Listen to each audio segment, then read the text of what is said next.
So one thing I realized today is that even in low bar squats, I still have trouble keeping that bar over my midfoot.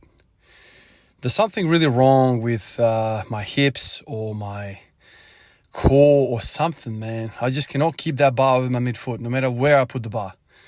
And I have a sneaky suspicion that it's the glutes, and not the glute max, but it's the side glute stuff. You know, the glute minimus and medius, I reckon that's at fault here. The external rotators, maybe even the piriformis. All of those muscles which cause your femurs to rotate outwards or keep your knees out.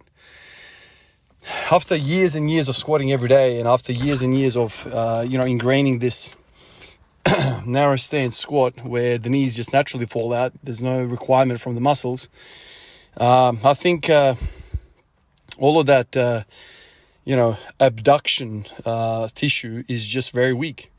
And so when I go really low bar wide stance, my knees tend to fall in rather. And then that kind of causes a shift of the barbell forward. That's my kind of diagnosis anyway, because I can't work out any other thing. Other that maybe I'm really quad dominant, and I don't know, I'm just really stunned by that. There's a clip here that I inserted that is really obvious that the bar is not midfoot. With the low bar, it should be kind of more towards the heel, really, if you think about it, just where the placement is. But no matter where the bar is, I seem to be just rolling forward onto my toes.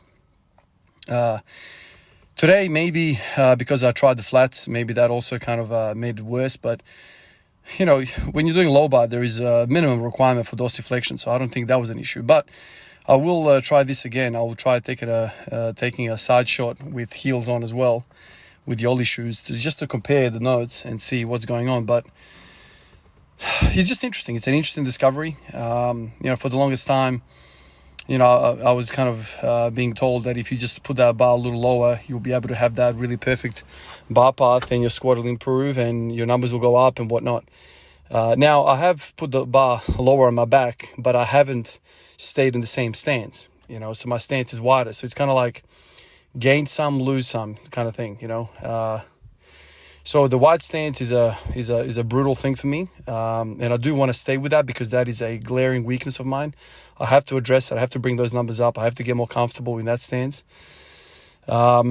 So hopefully, as my strength in the wide increases, my abduction tissue, all of that stuff, the glutes, medius, minimus, piriformis, TFL, all that stuff starts to kind of like fire up a little bit. And gets a little bit stronger, and maybe catches up with the glute max as well. And so I have, equal strength with hip extension and external rotation of that hip. Because I think, judging by my deadlift numbers, I'm pretty strong in hip extension, really strong in kind of that, core stabilization. So maybe it's not the core at all. If you can deadlift 270, you should be strong enough to freaking do, 2.5 plates on the wide, if everything's equal, but it's not equal.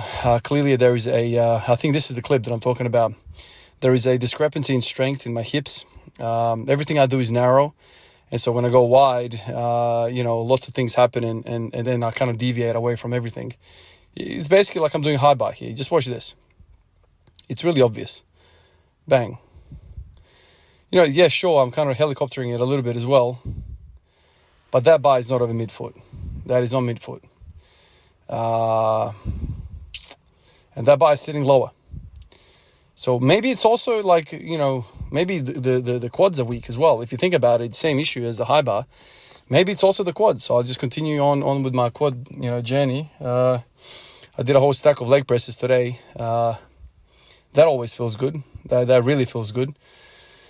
But like usual, like I'm feeling that in the glutes and the adductors. Of course my quads are firing up a little bit, but in that bottom position of that leg press, man, my adductors are screaming, man. It is a very, very good exercise. It's not just a quad exercise, at least for me, it ain't. And at least in this machine that I have in this gym, that is not a leg exercise, as in a quad exercise.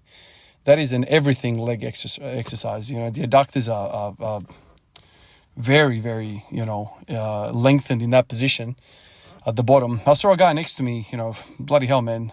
Not this fella, But there was another fella in the gym that had like the bottom bar of the thing filled, and he was halfway up with the top bar of the leg press. He filled that thing up with 20s as well. Looked like he was Ronnie Coleman. And I was like, damn, he didn't look very strong. Skinny, tall, lanky dude. So I kind of looked over to him as I was doing my drop sets, as I was kind of dropping in the weights. I didn't show any of that. Man, that is like a quarter squat will be a compliment. Now, maybe there is some benefit in doing that as well. But that bloke ain't getting much adductors, I can guarantee you that. I mean, those adductors are very, very short. That he's not stretching anything. He had the headphones on and he was smashing it out. And I think this is why leg presses have a bad name to them, because people are they're trading in their range of motion for like stupid amounts of plates. And it looks silly to everyone. And maybe this is why my experience with, guys at work, guys like in the general public telling me, oh yeah, I can leg press 8-10 plates. And I'm like, oh shit, how much can you squat? Oh, only 2 plates. What's going on there? So maybe it would translate if people actually leg press properly.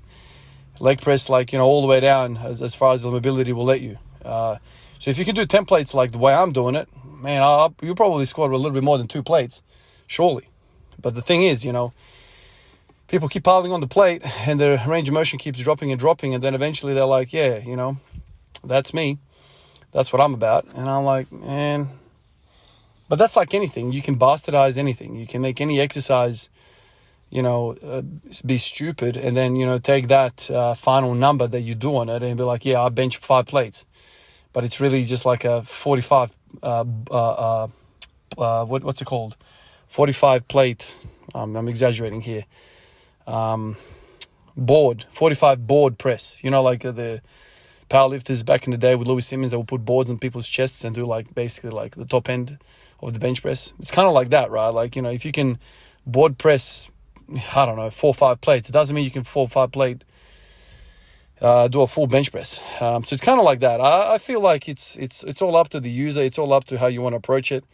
If you want to, smash the shit out of everything, and just run away from all sorts of form, and you come back and you're going to kind of ruin that exercise in everyone's eyes. And if you have enough people saying the leg presses are bad because there's no carryover, then all of a sudden the thing dies in the grand scheme of things in the community. But maybe if everyone just did it freaking properly and just did 2-3 plates ATG, maybe leg press is a great exercise. I don't know.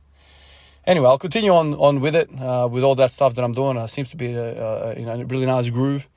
And hopefully that bar shifts closer to my midfoot. And because I'm sure, like, when that happens, I'll start to feel a lot better squatting and probably even deadlifting as well, which is, it all rolls into one. Appreciate you guys. I'll catch you in the next one. Peace out.